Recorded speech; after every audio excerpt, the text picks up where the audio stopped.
Nah, untuk kelas 3, kita di sini yang sudah saya janjikan yaitu mengenal program studi dan strategi memilihnya ya.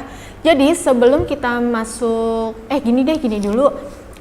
Gimana keadaan kamu? Keadaan kalian di rumah? Semoga selalu dalam keadaan sehat walafiat ya. Nah, tetap selalu jaga kondisi tubuh kamu, jangan sampai sakit. Kalau keluar harus menggunakan masker. Oke?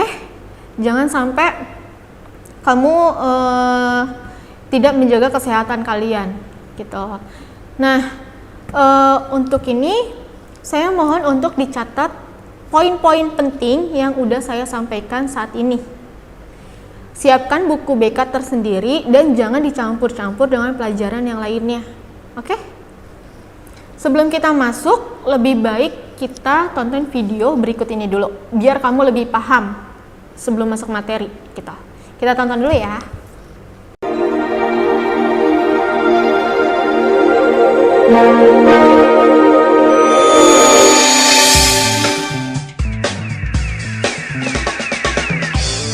Memilih program studi atau yang disingkat dengan prodi bukan urusan mudah dan bukan persoalan yang sepele. Banyak faktor yang harus diperhitungkan dan dipikirkan.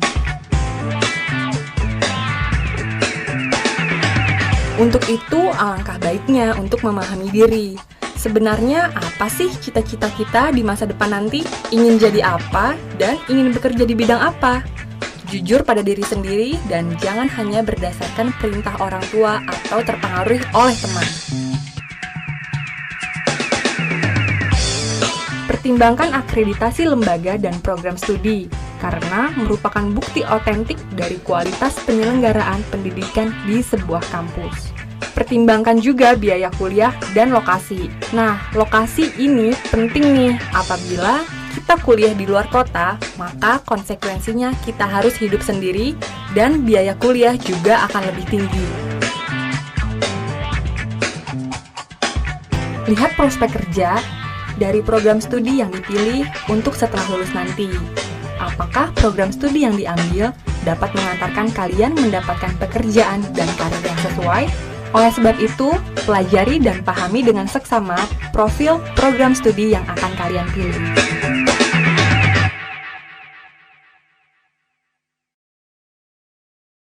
Agar peserta didik dapat mengenal dan memahami program studi dan strategi dalam pemilihan universitas tertentu yang kalian inginkan. Pasti gini kan, di guru BK sebelumnya di kelas 2 pasti kalian udah diajarkan yang namanya bakat apa, minat itu apa gitu. Jadi saya di sini tinggal menindaklanjuti aja. Saya pertegas kembali atau saya mengingat kembali pelajaran kamu di kelas 2 yang telah diajarkan oleh guru BK sebelumnya. Jadi gini, minat dan bakat itu beda. Minat itu yang kamu inginkan, itu yang minat, tapi kamu tidak ada bakat nih gitu. Kalau misalkan kamu ada minat tapi tidak ada bakat, itu harus kamu asah. Apa yang kamu inginkan itu kamu harus asah, kamu pertajam lagi agar menjadi bakat kamu gitu. Nah, beda dengan bakat.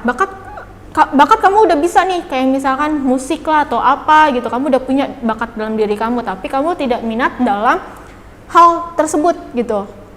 Walaupun kamu tidak minat, kamu harus mempunyai bakat dalam diri kamu. Entah kamu harus pindah bakat yang lain, tapi harus memperdalam dan minat kamu harus ada gitu. Jadi biar lancar, jadi harus seimbang. Sampai situ udah paham? Begitupun dengan mengenal program studi di sini. Nah, next, saya ada gambar di sini. Menurut kalian apa sih maksud gambar ini? Sebagian fungsi-fungsi alat sudah tergantikan oleh smartphone. Apa sih maksud dari gambar ini tuh apa gitu? Ya benar. Semakin zaman semakin maju, semakin canggih juga teknologi. Semuanya bisa belanja online, bisa ketemu online, atau lain sebagainya, semuanya kan serba online gitu. Nah, walaupun zaman semakin canggih, tapi jangan sampai diri kamu tergiur dengan indahnya dunia gitu. Kamu harus memahami, kamu boleh ikutin zaman, boleh, tapi harus bisa kontrol dalam diri kamu. Udah punya bentengan dalam diri kamu punya prinsip dalam diri kamu. Jangan sampai terjerumus gara-gara teknologi semakin maju. Kalau teknologi semakin maju, kamu juga harus semakin maju pikirannya. Jangan ikut-ikutan teknologi maju harus begini, kamu ikutin begini juga. Terus dampaknya jadi berbahaya sama diri kamu. Walaupun teknologi semakin maju, kamu harus bisa nih memilah-milah. Oke, saya ikutin ini semakin maju gitu. Tapi dampaknya apa, negatifnya apa, positifnya apa, itu yang kamu harus pelajari dan ambil hikmahnya dalam teknologi atau zaman yang semakin maju ini, yang semakin gila ini gitu. Nah, next, semua manusia zaman now sudah seperti terbelenggu oleh jaringan sosial. Kalau saya bilang tuh udah kayak anak autis, maaf ya, udah kayak anak autis yang udah punya dunianya sendiri. Walaupun teknologi semakin maju, kamu tuh harus bisa yang namanya sosial juga sama masyarakat, sama orang-orang sekitar kamu. Jangan fokus di gadget aja, di handphone aja, seharian di kamar main handphone, terus lupa sama segala-galanya. Jangan sampai kayak gitu. Itu tuh saya bilang maaf, autis banget sih, mainnya handphone terus gitu, udah kayak punya dunianya sendiri gitu. Jangan sampai kayak gitu ya. Kamu harus tahu situasinya. Kamu harus bisa pergunain handphone sebaik mungkin. Oh, gunanya handphone kayak gini loh. Harus tahu main handphone tuh harus tahu main batas-batasannya tuh gimana gitu. Next. Nah, di sini dengan munculnya banyak program studi yang semakin spesifik di era modern ini, memilih program studi tentunya menjadi hal yang tidak mudah. Belum lagi memikirkan program studi apa yang tepat, yang akan membuat anak kita sukses nantinya. Atau saat sudah lulus kuliah dan terjun ke dunia karir, ke dunia pekerjaan kamu nanti. Perlu banyak pertimbangan untuk bisa memilih program studi yang tepat atau yang tepat dalam konteks yang seperti dalam konteks yang pasti dan terarah. Terdapat juga tujuan akhir gitu. Kayak misalkan gini, kamu jurusan di SMK-nya OTKP nih, atau multimedia, atau akuntansi gitu. Tapi kamu di kuliahnya mau jurusan yang berbeda, itu bisa. Asalkan kamu harus bisa memahami apa yang kamu ambil dan kamu harus bertanggung jawab apa yang kamu pilih. Gitu. Kayak misalkan kamu jurusan OTKP, kuliahnya mau ngambil psikologi atau mau ngambil arsitek gitu. Bisa, karena nanti di kuliah itu akan dipelajari dari awal lagi, dasar-dasarnya gimana gitu. Jadi jangan takut untuk memindah jurusan. Begitupun dengan niat kamu yang udah niat nih, kalau saya sekolahnya ngambil ini, jurusannya juga harus ini, memperlanjut atau memperdalam lagi. Bisa, boleh, itu sangat bagus dan boleh mereview lagi lah pelajaran SMK, nanti diperdalamin lagi di perkuliahan kalian gitu. Nah, next. Menurut Undang-Undang Republik Indonesia Nomor 12 Tahun 2012 tentang pendidikan tinggi atau universitas, program studi adalah kesatuan kegiatan pendidikan dan pelajaran yang memiliki kurikulum dan metode pembelajaran tertentu dalam satu jenis pendidikan akademik, pendidikan profesi, atau pendidikan vokasi. Kalau pendidikan akademik itu yang kalian pilih nih, reguler. Contohnya kayak SMK deh, pendidikan akademik tuh jurusan OTKP yang kamu pilih gitu. Nah, kalau misalkan pendidikan profesi, itu nanti setelah kamu lulus S1. Ada yang namanya boleh lanjut ke S2, ada yang namanya pendidikan profesi juga. Nah, pendidikan profesi itu apa sih gitu? Pendidikan profesi itu yang kamu ambil jurusannya, misalkan nanti di belakangnya tuh namanya ada gelar kayak SPD apa gitu. Jadi ada 2 gelar di situ, tapi itu khusus buat yang profesi gitu. Nah, program studi merupakan suatu rencana belajar yang digunakan sebagai pedoman jalannya pendidikan akademik yang penyelenggaranya berdasarkan suatu kurikulum. Sama kayak kamu belajar di SMK, pasti kan ada kurikulum. Begitu juga di perkuliahan, mereka juga punya perkurikuluman. Next. Apa bedanya prodi dan jurusan? Nah, di kuliah ini kamu tidak menyebut dengan jurusan kedokteran, jurusan ini tidak, tapi dengan kata lain atau sebutan lain. Prodi, saya ngambil prodi kedokteran nih, atau misalkan di SMK saya ngambil prodi TKP nih. Sebenarnya prodi dan jurusan itu sama, cuman beda pengucapannya aja gitu. Kalau di perkuliahan kamu bilangnya prodi, bukan jurusan. Misalkan prodi pendidikan bahasa Indonesia, sama kayak dengan jurusan pendidikan bahasa Indonesia, cuman beda kalimatnya aja tapi intinya sama. Nah, itu yang tadi saya bilangin, sebenarnya prodi dan jurusan itu sama.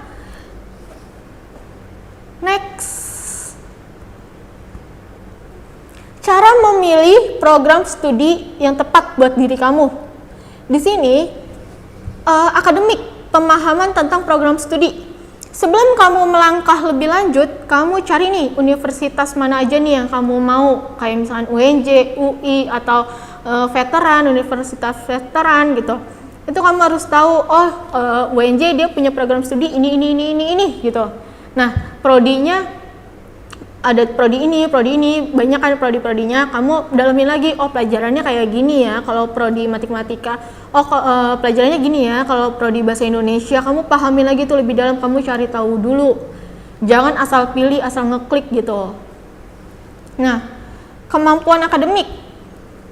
Yang pertama itu kamu harus cari tahu universitasnya, akreditasinya apa, prodinya gimana gitu. Yang paling bagus itu fakultasnya atau universitasnya, akademiknya A, begitupun dengan prodinya juga A gitu. Itu seimbang, balance gitu. Itu lebih bagus malah. Cuman kalau misalkan fakultasnya A terus prodinya B, ya lumayan lah. Jangan sampai kalian cari yang yang akreditasinya C. Jangan sampai, karena kalau kalian masuk kerja itu yang pertama kali dilihat itu akreditas kampusnya apa gitu, A atau B.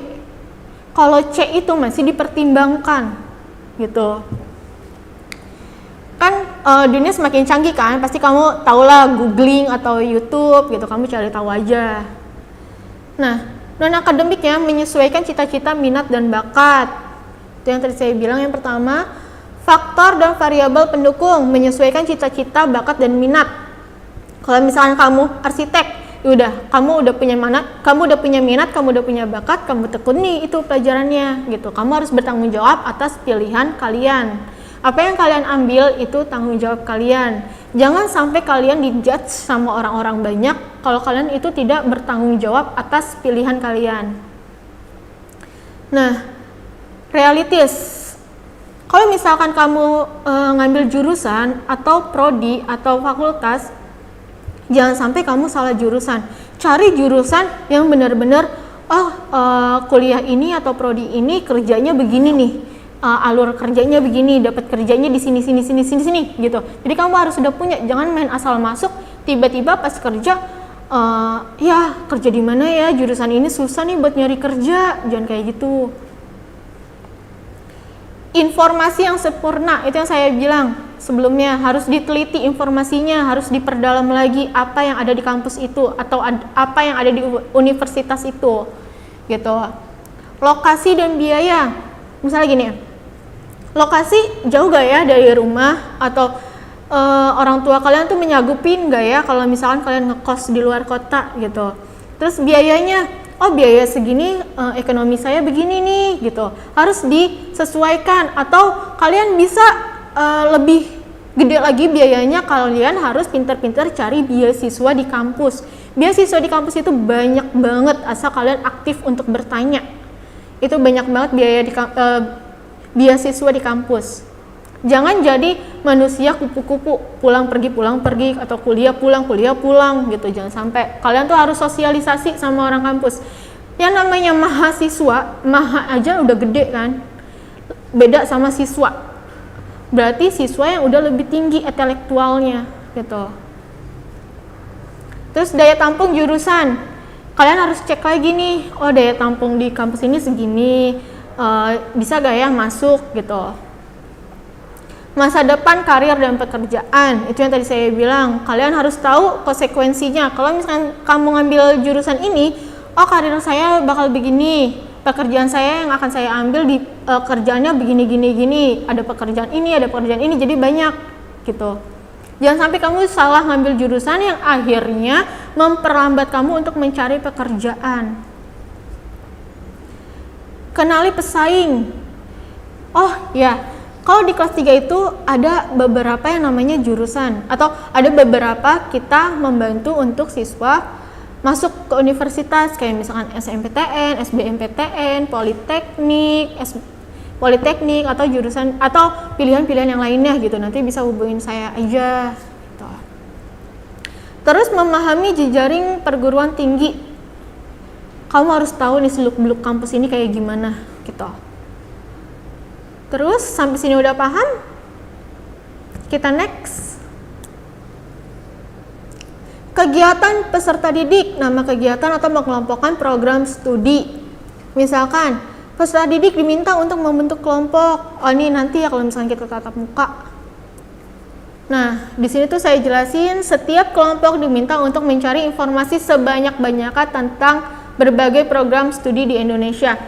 Saya mohon kalian tulis. Kalau misalkan kalian mau kuliah, kalian tulis di kertas, nanti kirim ke saya. Saya mau universitas ini, saya universitas ini, jurusannya ini atau prodinya ini gitu. Nah, program studi yang dimaksud didapatkan atau dikelompokkan berdasarkan bidang, atau misalnya program studi bidangan ekonomi. Jadi nanti kalau misalkan kalian udah kirim ke saya bakal kelompokin kayak misalkan, oh yang mau ngambil jurusan psikologi segini orang, oh yang mau ngambil sejarah segini orang gitu. Guru BK saya meminta setiap kelompok mempresentasikan. Ini nanti sih kalau misalkan kita udah tatap muka, saya tagih ya ini.